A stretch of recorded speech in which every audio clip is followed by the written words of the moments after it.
The biting wind whipped around the tattered cardboard shelter, a flimsy fortress against the unforgiving January chill.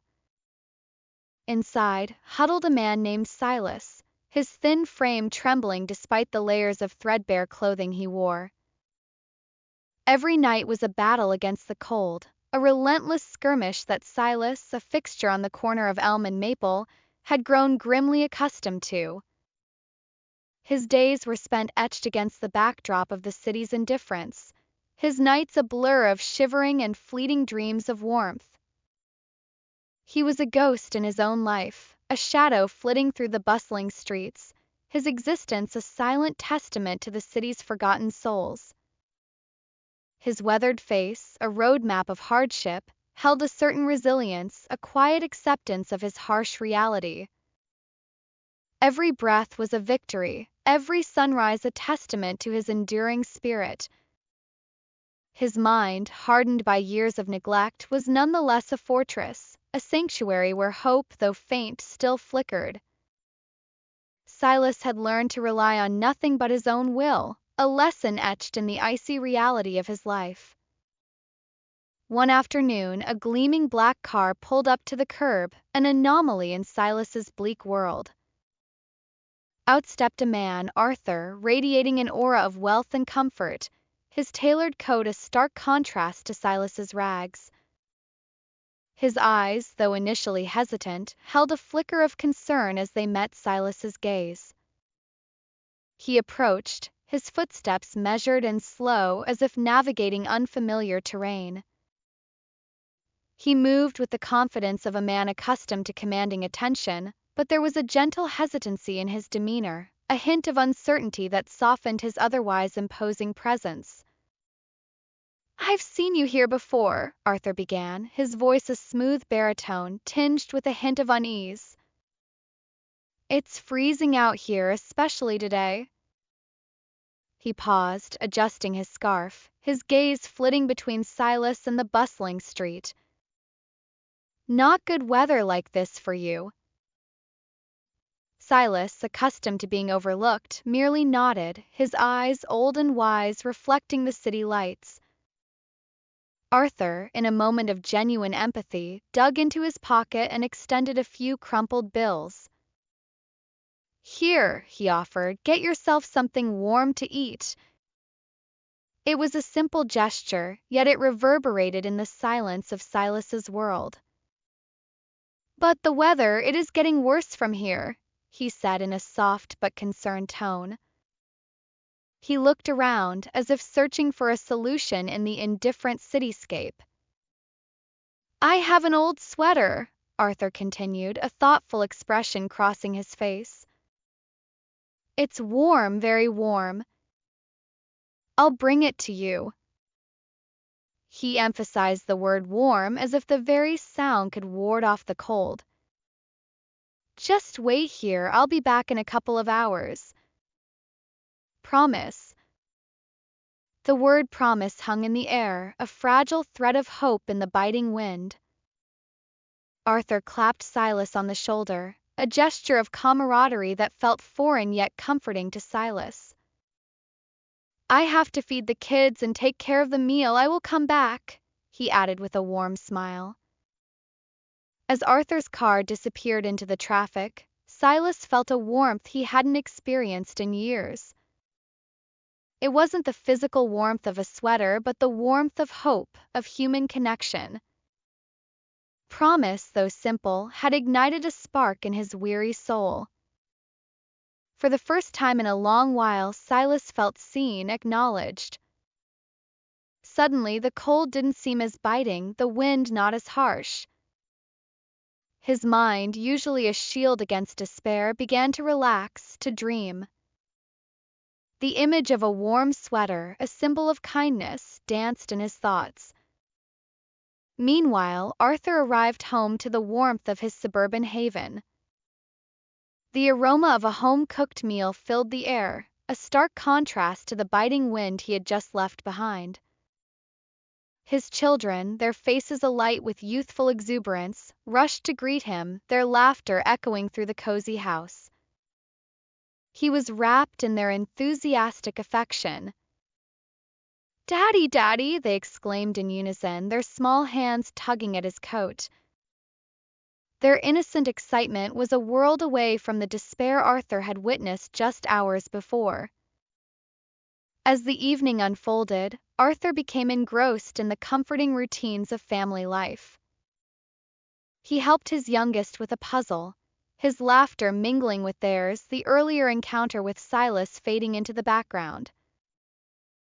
He read them a bedtime story, his voice a soothing balm, the troubles of the day melting away in the warmth of his children's embrace. Dinner was a lively affair, filled with chatter and laughter, the clink of cutlery a comforting symphony, the stark realities of Silas's world a distant memory. He played board games with his older child, the competitive spirit a gleeful distraction from the harsher realities outside the walls.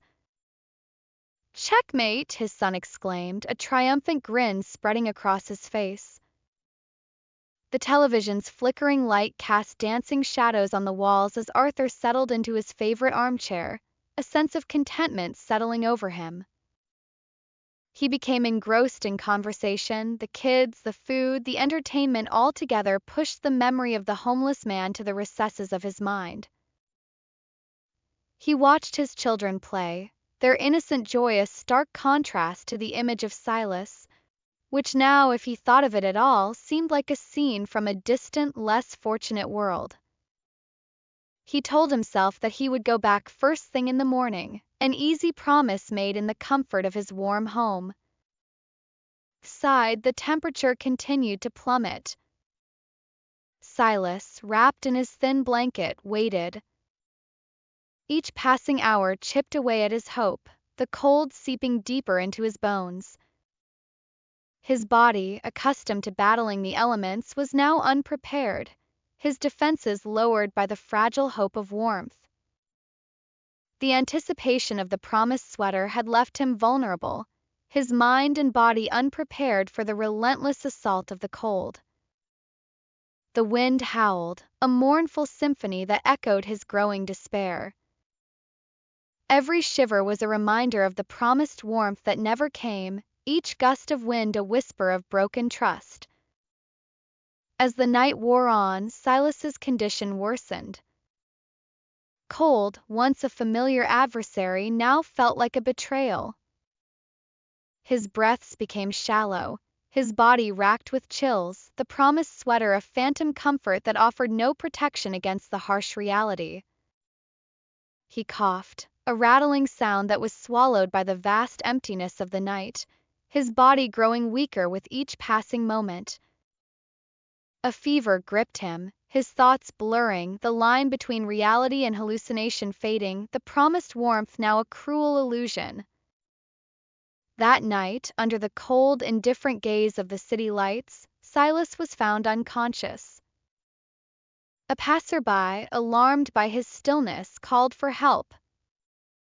He was rushed to the emergency room, his body a battleground between life and death. The doctors worked tirelessly, their faces grim, their movements precise, but the damage was done.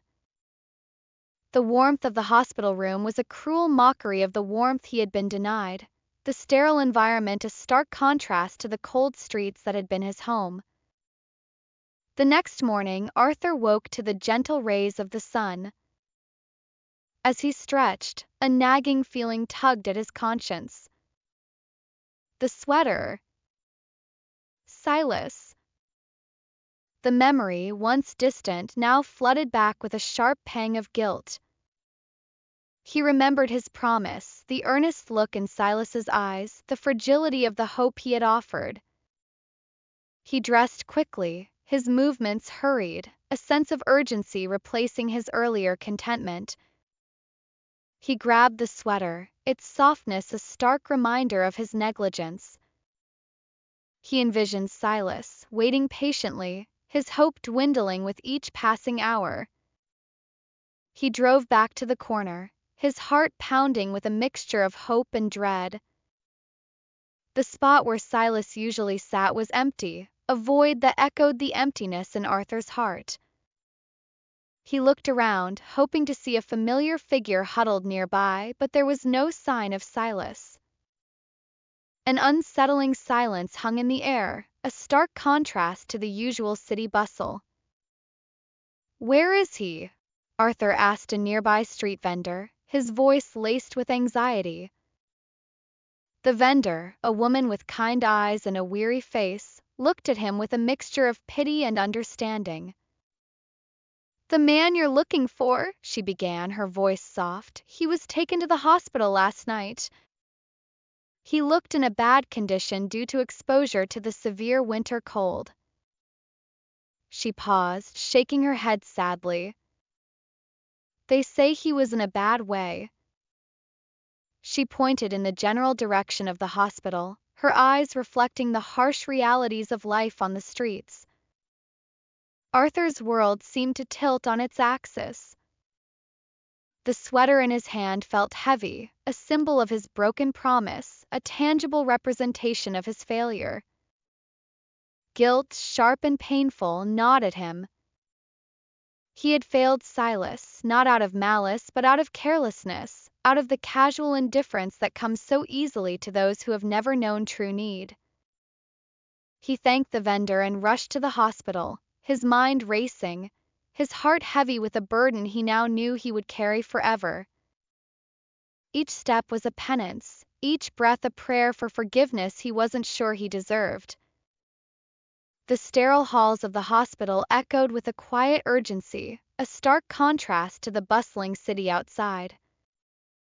Arthur moved through the corridors, his tailored suit a jarring presence amidst the sick and the suffering, the smell of antiseptic and sickness a stark reminder of his own failure.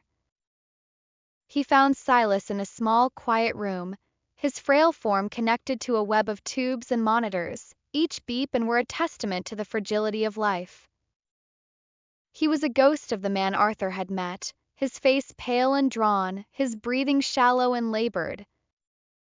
The sight of Silas, so vulnerable, so utterly broken, shattered Arthur's carefully constructed world. He spent hours by Silas's bedside, a silent vigil of regret and remorse. He spoke softly, words of apology and regret tumbling out, a desperate plea for forgiveness to a man who might never hear them. He held Silas's hand, the frailness of it a stark contrast to his own strength, a physical manifestation of the disparity between their lives. The warmth of the room couldn't penetrate the chill that had settled in Arthur's heart, a coldness born of guilt and the realization of his own human fallibility. He stayed there until visiting hours ended, the image of Silas seared into his memory, a constant reminder of the devastating consequences of a forgotten promise. The experience changed Arthur, leaving an indelible mark on his soul. He became a regular visitor at the hospital, a familiar face among the staff and patients. He learned the names of the nurses, the stories of the other patients, his initial guilt slowly transforming into a quiet determination to make amends not just to Silas but to all those he had previously overlooked. He started volunteering his time, offering comfort and companionship to those who, like Silas, had been forgotten by the world, his tailored suits replaced by comfortable clothes, his demeanor softening with each act of kindness. He had learned a profound lesson, not in the comfort of his home but in the stark reality of a hospital room, a lesson about empathy, about responsibility, and about the true meaning of human connection. He realized that a simple act of kindness, a fulfilled promise, could mean the difference between life and death, between hope and despair. He dedicated himself to making sure he would not make such mistakes in the future.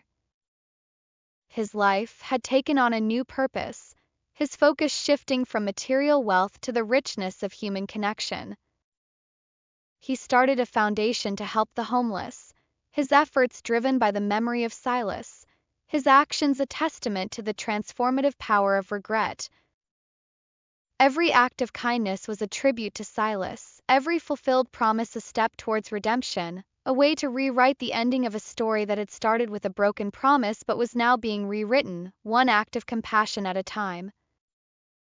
This became his life's work, his legacy a testament to the lesson he had learned, a lesson etched in the lines of his now gentle face, a lesson whispered in the quiet halls of the hospital, a lesson that echoed in every act of kindness he performed, a lesson that started with a forgotten promise and ended with a life dedicated to making sure no other promise would ever be broken again. He was no longer just a rich man. He was a man redeemed, a man who had learned that true wealth lies not in what you have, but in what you give, a man whose heart, once cold, was now filled with a warmth that no sweater could ever provide. He finally understood that the greatest gift one can give is not material, but the gift of presence, of genuine care, of a promise kept, a gift that Silas, in his silent suffering, had unknowingly bestowed upon him. It was a lesson that changed not just one life but many, a ripple effect of compassion that spread outwards from a single forgotten promise,